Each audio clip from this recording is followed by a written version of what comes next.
All right. So, Kenny, I know you have been learning all about these pivots, and I'm curious which pivots are really standing out to you? What feels like it's really resonant and why? Yeah, so one of the pivots that really stood out for me is from ref to coach, from referee to coach. So essentially, this pivot is about changing our mindsets from telling our kids or even ourselves what's right or wrong to really thinking about like what their motivations are and trying to ask more questions. So, how do you think about what the coaching role is like, or what you do when you're an adult trying to be more like a coach and less like a referee? So that's a really good question. And I think one of the main points of being a coach is to be less judgmental. I think we always have a lot of judgment in ourselves in terms of how we use digital tools and technology. So, yeah, when we are doing this activity in class, we ran through the Hatch protocol. And one habit that I want to change is to stop scrolling on my phone before bedtime.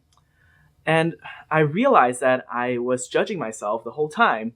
And it is kind of a weird experience because it feels like if I'm judging myself, I definitely have casted some judgment on my students before. One of our classmates asked me, "Why would you want to read a book? It doesn't seem that you are too enthusiastic about that." As I was saying that reading a book is a good alternative to me scrolling on a phone, I realized that I am very much into the mindset that I have to do something productive, even if it's in the last 5-10 minutes before I go to bed.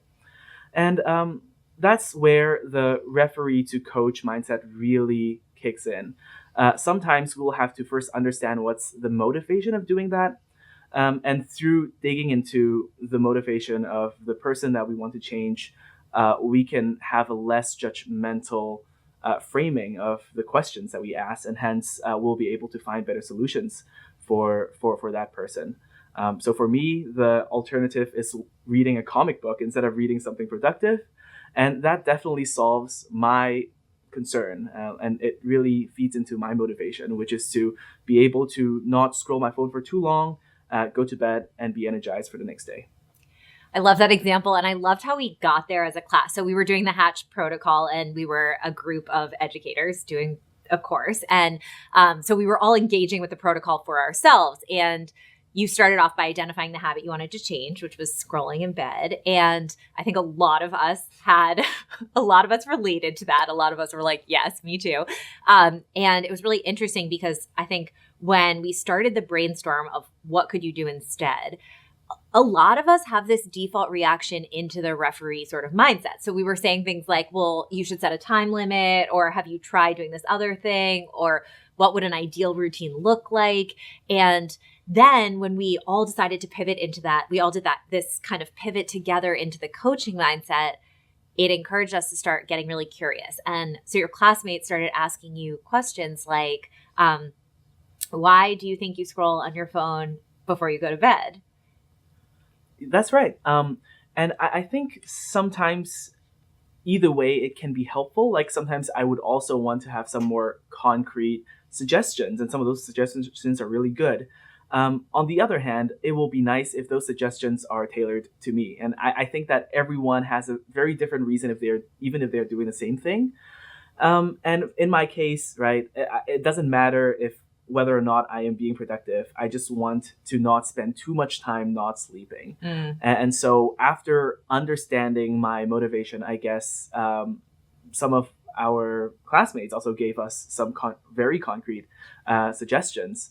But it's really the mindset shift that is important in this process. Yeah, that's such a good point. It wasn't that we didn't end up brainstorming about concrete things you could do instead, but that move to getting really curious, to being like a curious coach, I think encouraged everyone to ask you questions. So we understood more about what your motivation was and what was the particular goal you had and what was getting in the way of it. And then people started brainstorming with you, and you actually came up with this idea of reading a comic in bed before bed instead of scrolling. That's right. And I think it really took away the emotional toll and the emotional weight on me, because originally when I am also doubting and judging myself for scrolling in bed, it wasn't helpful that others are also sort of having different assumptions.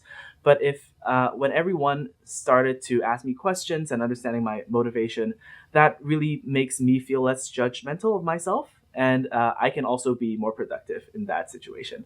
I love thinking about how we can experience the sort of shift in our own habits, or we can even connect to the feeling of feeling judged or insecure around our own tech habits as adults. So it feels like certainly our kids, our students probably feel that way too.